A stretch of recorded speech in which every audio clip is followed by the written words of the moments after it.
3 പേര് മരണപ്പെടുകയും 140ഓളം ആൾക്കാർ ഇപ്പോഴും ക്വാറന്റൈനിൽ കഴിയുന്ന MV ഹോണ്ടിയാസ് എന്ന് പറഞ്ഞിട്ടുള്ള ഈ ഒരു ക്രൂസ് ഷിപ്പിനെ കുറിച്ചിട്ടാണ് ലോകം മുഴുവൻ ഇപ്പം ഡിസ്കസ് ചെയ്തുകൊണ്ടിരിക്കുന്നത്. കോവിഡിനെക്കാളും മാരകമായിട്ടുള്ള ഹാൻഡ വൈറസ് ബാധിച്ചിട്ടാണ് ഈ 3 പേര് മരണപ്പെട്ടിട്ടുള്ളത്. അപ്പോൾ എലിയുടെ യൂറിനും സാൽവയിൽ നിന്നൊക്കെ മനുഷ്യനിലേക്ക് പടരുന്ന ഒരു വൈറസാണ് ഇത്. ഏപ്രിൽ 1-ാം തീയതി അർജന്റീനയിൽ നിന്നാണ് ഈ ഒരു ക്രൂസ് ഷിപ്പ് പുറപ്പെട്ടത്. 30 മുതൽ 40 ദിവസം എടുത്ത് സ്പെയിനിലെ ഒരു ഐലൻഡിൽ എത്തിച്ചേരുന്നതാണ് ഈ ഒരു ക്രൂസ് ഷിപ്പ് എന്ന് പറയുന്നത്. അപ്പോൾ ഇതിനകത്ത് 149ഓളം പാസഞ്ചേഴ്സും ക്രൂസും ഉൾപ്പെടെ 23 രാജ്യങ്ങളിൽ നിന്ന് വന്ന ആൾക്കാരാണ് ഇതിനകത്ത് ഈ ഒരു ക്രൂസ് ഷിപ്പിനകത്ത് ഉണ്ടായിരുന്നത്. അപ്പം ഇതിൽ ആദ്യത്തെ കേസ് നടക്കണമെന്ന് വെച്ചാൽ ഏപ്രിൽ 6-ാം തീയതി ഒരാൾക്ക് പനിയൊക്കെ വന്നിട്ട് അന്നേ ദിവസം തന്നെ അദ്ദേഹം മരണപ്പെട്ടു പോയൊരു സംഭവം നടന്നിട്ടുണ്ടായിരുന്നു.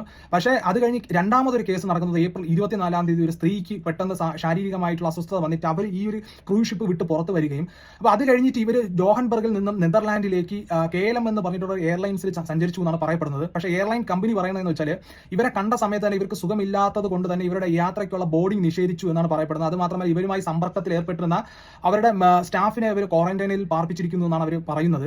അപ്പം ഈ ഒരു സ്ത്രീയുടെ PCR റിപ്പോർട്ട് മെയ് 2-ാം തീയതിയാണ് പുറത്തു വരുന്നത്. അപ്പോഴാണ് ഇവർക്ക് ഹാൻഡ വൈറസ് ബാധിച്ചിട്ടാണ് ഇവർ മരണപ്പെട്ടു എന്ന് മനസ്സിലാക്കാൻ കഴിഞ്ഞത്. ഇതേ സമയത്ത് തന്നെ മെയ് 2-ാം തീയതി മറ്റൊരു മരണവും കൂടെ ഈ ഒരു ക്രൂസ് ഷിപ്പിനകത്ത് സംഭവിച്ചിട്ടുണ്ടായിരുന്നു.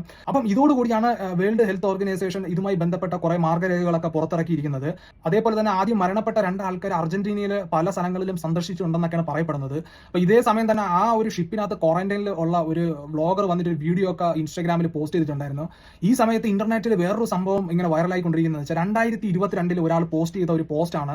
അതായത് 23 കൊറോണ നിൽക്കും, അത് സ്റ്റോപ്പും, പിന്നെ അത് കഴിഞ്ഞ് 2026 മുതൽ ഹാൻഡ വൈറസ് എന്ന് പറഞ്ഞിട്ടുള്ള ഒരു പുതിയ വകഭേദം വരുമെന്നാണ് പുള്ളി അതിനകത്ത് മെസ്സേജിൽ ഇട്ടിരിക്കുന്നത്. അപ്പോൾ ഇതോടെ തന്നെ ലോകത്തെ എല്ലാവരും കുറച്ച് പാനിക് ആണെന്നുള്ള കാര്യമാണ് സത്യാവസ്ഥ എന്ന് പറഞ്ഞത്. അപ്പം ഇതാണ് നിലവിൽ ലോകത്ത് സംഭവിക്കുന്ന ഏറ്റവും വലിയ കാര്യം.